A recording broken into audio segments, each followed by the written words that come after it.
A major train derailment right next to a river does not cause a catastrophe, but it was a close one. Some refinery fire updates, as well as other shortages, such as water treatment issues and electrical wiring that you're going to want to hear about. Plus a whole lot more reports coming from you guys from all over the United States and around the world. Let's jump into it. Welcome to the Poplar Report. I'm Steve Poplar. I'm an accountant by trade, and we report the news that you guys are reporting to us, as well as news sources out there, traditional, to make sure we're covering all the shortages, food shortages, and issues in the supply chain. We want to thank our sponsor, Genesis Gold Group. They do a fantastic job helping our folks get out of stocks and bonds in their retirement portfolios over into gold, silver, and platinum. There'll be a link to them at the end of the video. So Wisconsin's only fuel refinery is still not repaired. They've dumped $1.2 billion into repairing this thing after they had a fire in 2018. It was expected to reopen in June, but it is now August and they still have not repaired it. They're still having issues with the gasoline cracker unit, and they are hopeful that they are going to be able to get it up in the next month or so, but it's still impacting the supply out there. People have been counting, and the market's been counting on this thing to be open for a while now. But also, we have two major fires to talk about at other refineries. So Kuwait is having a rash of fires. They just had a fire at their Mina Al Almadi oil refinery just a few days ago. And this is just 1 month after having a fire at their Al Zour refinery. Now, unlike the West, where we have reporters and news agencies and people that ask questions, in places like Kuwait, you don't ask questions. Things like this get swept under the rug, absolutely. And so they're being extremely tight-lipped, and the fact that they've even admitted that there were fires at these places is surprising, and they're like, no problem, there's no problem here. They did not answer any questions from Reuters about things like production and any of that. They just mentioned that there was fires, and that was it. They said that they were put out. Didn't say how long the fires went on for or how much damage they did. Nothing. But it is starting to be a little bit of a pattern there, so we're going to keep an eye on that. So there's a major derailment in Amsterdam, New York. 8 tankers went off the rails just a few yards from the river. The good news is that the tankers were mostly empty. They had residual fuel in them, so they probably filled with gas vapors, but depending on what fuels they were carrying. But there was no visible leaks into the river that they could see, and so looks like we kind of dodged one there, but that could have been pretty catastrophic. 8 cars went off the rails, and if 8 cars had been leaking into the river, that would have been a lot of fuel in the river. This is from a viewer who asked to have their name withheld. Walmart in Wasilla, Alaska, 50 miles from Anchorage. They are out of 20-pound bags of rice, all brands. I think I saw only 1 bag of name brand. 5-pound and less are still there, but 20-pound rice is now $14.50, if there were any, at least. That is up from the $11.50 that they were before. This is from Hey Y'all, El Paso Walmart. White rice was almost gone yesterday. Shelves only had about 10% of the white rice that they usually have. The flour section has been reconfigured. It is much smaller section than it was before. They put a bunch of pancake mix boxes by the flour section. They have an unusually large variety of pancake mixes to fill the space because the flour section is so small. Even with the flour section being much smaller, it is only about 50% filled. Sugar is running low, especially brown sugar. I keep hearing you guys out there saying sugar is low here, sugar is low there, but the reports are that we shouldn't be having any issues with sugar. We shouldn't be really having any issues just yet with flour either. We are having issues with bread flour out there, but like I said, that's probably more supply chain issues in your area, but we will keep an eye on it to see if there's any reasons for actual shortages on these items. Vegetable oils are expensive compared to pre-cough prices. Now, vegetable oils, we have been seeing issues with that due to sending it for processing over in China, and also bad soybean harvests, bad sunflower harvest, as well as the war over in Eastern Europe. So continue on here, sorry. I have a daughter that is a young adult and has moved on her own.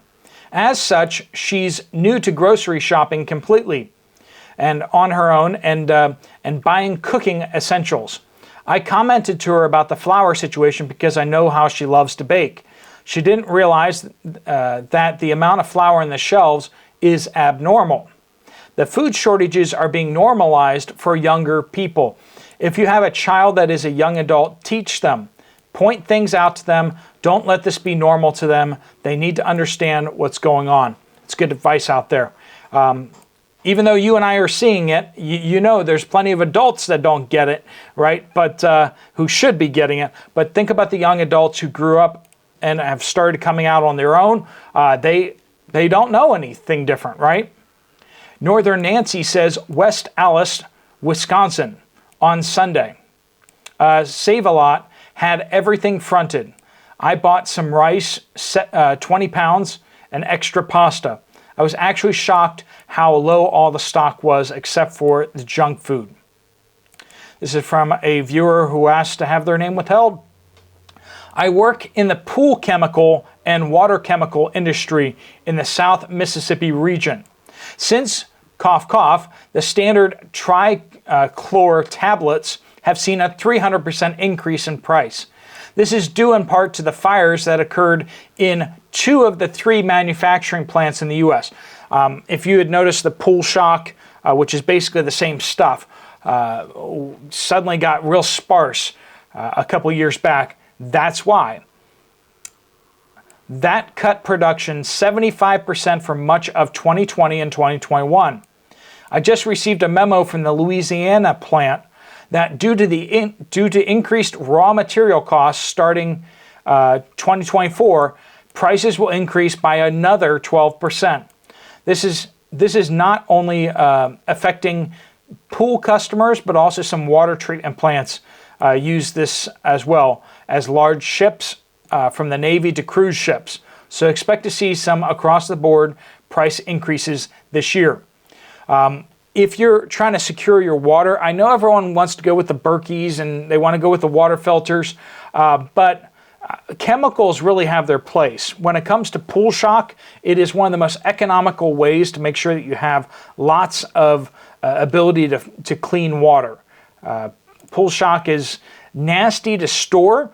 It reacts with everything, so it's kind of difficult to store it properly, but it is well worth stocking it properly because for regular prices, $5 to $10, you can get a couple pounds of pool shock. You have to make sure you get the right stuff so that you can use it for drinking water, but it can do like 20,000 gallons or something like that. It's crazy. So you can get a lot of work off of some pool shock if you can store it properly.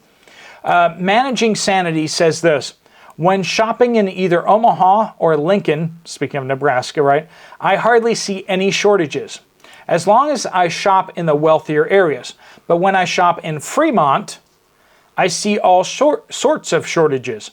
I flat out asked a worker at one of the grocery stores in Fremont why their store is so much more empty than Omaha or Lincoln.